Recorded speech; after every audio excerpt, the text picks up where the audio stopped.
याद रखें, अगर आपकी उम्र 30 वर्ष या 30 से अधिक है तो आप अपना ब्लड प्रेशर, ब्लड शुगर की जांच हर वर्ष अवश्य कराएं। रोजाना 30 से 40 मिनट सैर, व्यायाम, योगा अवश्य करें। रोजाना मौसमी फल और हरी सब्जियों का सेवन करें। सिगरेट, शराब, तंबाकू के सेवन से बचें। ज्यादा नमक एवं तली हुई चीजों का सेवन न करें। हाई बीपी और शुगर के मरीज अपने बीपी व ब्लड शुगर लेवल कंट्रोल जानने के लिए रेगुलर टेस्ट करवाएं एवं नियमित दवाई लें। अधिक जानकारी के लिए अपने नजदीकी स्वास्थ्य केंद्र से संपर्क करें। राष्ट्रीय स्वास्थ्य मिशन, स्वास्थ्य विभाग, हरियाणा द्वारा जनहित में जारी।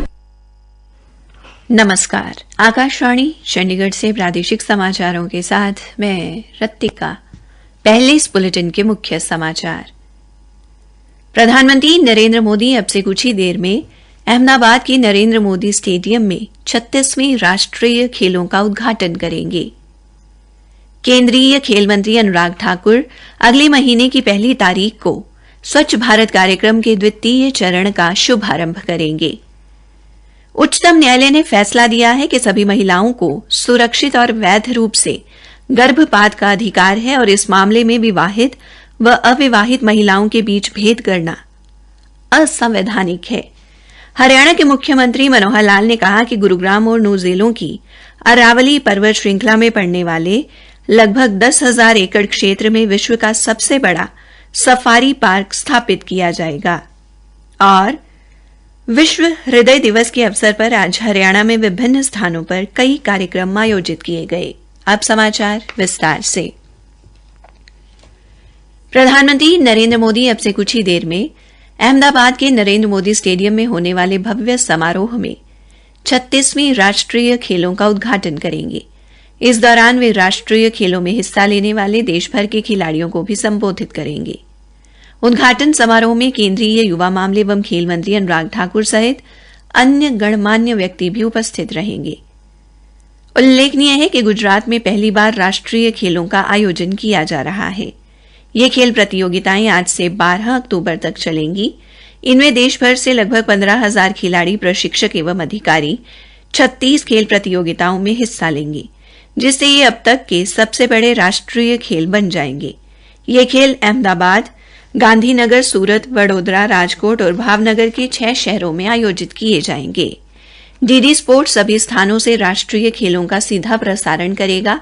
राष्ट्रीय खेलों की कवरेज के लिए डीडी न्यूज और डीडी इंडिया पर भी विशेष कार्यक्रम प्रसारित किए जाएंगे। केंद्रीय युवा मामले एवं खेल मंत्री अनुराग ठाकुर अगले महीने की 1 तारीख को स्वच्छ भारत कार्यक्रम के द्वितीय चरण का शुभारंभ करेंगे।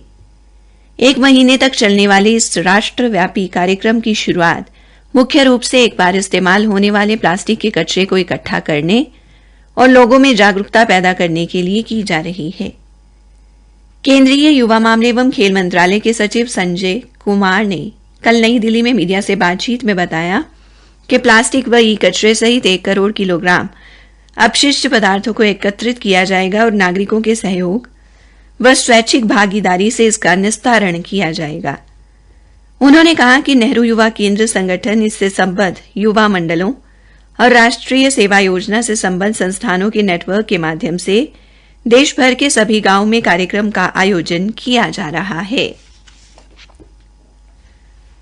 उच्चतम न्यायालय ने फैसला दिया है कि सभी महिलाओं को सुरक्षित और वैध रूप से गर्भपात का अधिकार है और इस मामले में विवाहित और अविवाहित महिलाओं के बीच भेद करना असंवैधानिक है।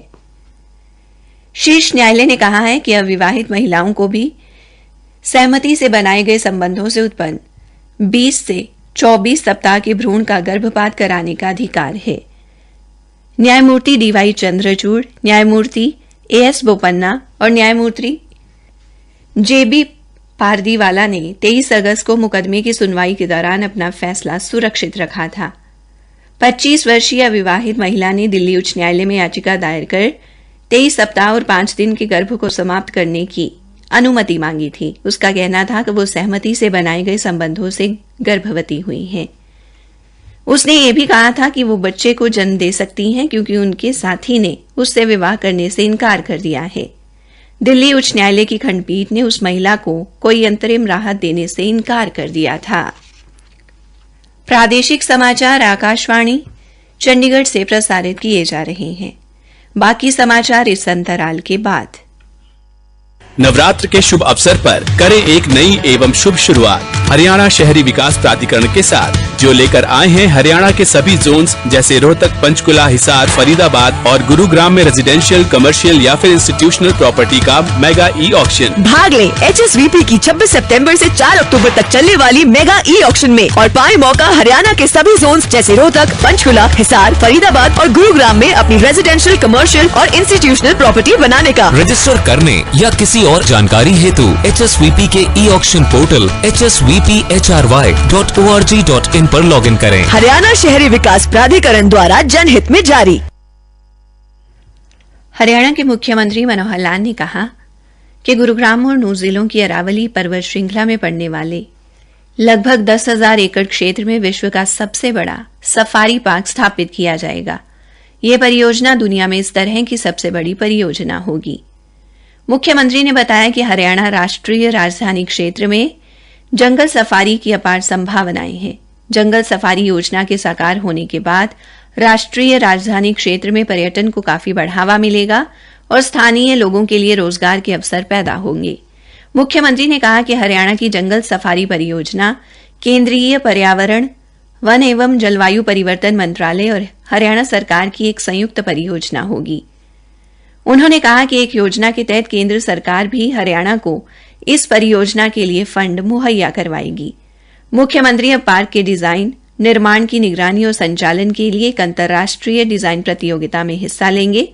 वहीं एक अरावली फाउंडेशन की स्थापना की जाएगी जो परियोजना का प्रबंधन करेगी। आज देश भर में विश्व हृदय दिवस मनाया गया। हर साल आज ही के दिन हृदय रोगों और इनके निवारण के बारे में जागरूकता लाने के लिए दिवस मनाया जाता है। इस वर्ष हृदय दिवस का theme use heart for every heart रखा गया है, जिसका उद्देश्य हृदय रोगों के निवारण के लिए विश्व के लोगों को एकजुट करना है। विश्व हृदय दिवस के अवसर पर आज हरियाणा में कई कार्यक्रम आयोजित किए गए। अंबाला में जागरूकता अभियान चलाया गया। इस दौरान अंबाला छावनी के नागरिक अस्पताल में वरिष्ठ चिकित्सा अधिकारी डॉक्टर राकेश सहल ने लोगों को हृदय रोगों से बचाव के लिए व्यायाम करने, खान पान का विशेष ध्यान रखने और भोजन में नमक का प्रयोग कम करने की सलाह दी। हिसार में भी आज विश्व हृदय दिवस के अवसर पर स्वास्थ्य एवं आयुष विभाग द्वारा निःशुल्क चिकित्सा शिविर आयोजित किया गया। इस दौरान मुख्य चिकित्सा अधिकारी डॉक्टर गोविंद गुप्ता ने लोगों को हृदय रोग से बचाव के उपायों की विस्तृत जानकारी दी। वहीं पलवल के नागरिक अस्पताल में आयोजित कार्यक्रम में विधायक दीपक मंगला ने मुख्य अतिथि के तौर पर शिरकत की। इस अवसर पर उन्होंने विश्व हृदय दिवस का महत्व बताते हुए जीवन शैली में बदलाव लाने का सुझाव दिया।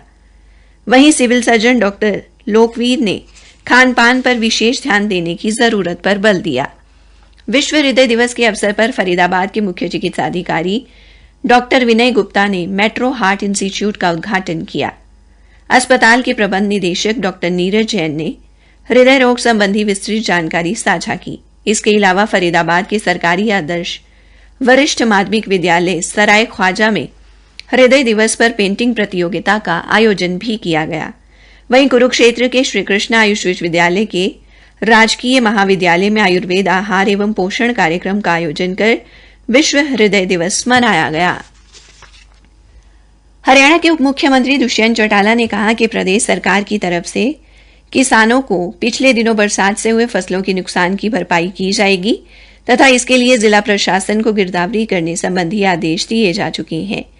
इसके अलावा किसान स्वयं भी अपनी फसलों के नुकसान का ब्यौरा ई फसल क्षतिपूर्ति पोर्टल पर दर्ज कर सकते हैं। उप मुख्यमंत्री आज सिरसा के गांव ताजिया खेड़ा में एक जनसभा को संबोधित कर रहे थे। अंत में मुख्य समाचार एक बार फिर। प्रधानमंत्री नरेंद्र मोदी अब से कुछ ही देर में अहमदाबाद के नरेंद्र मोदी स्टेडियम में 36वीं राष्ट्रीय खेलों का उद्घाटन करेंगे। विश्व हृदय दिवस के अवसर पर आज हरियाणा में विभिन्न स्थानों पर कई कार्यक्रम आयोजित किए गए। इसी के साथ प्रादेशिक समाचार समाप्त हुए।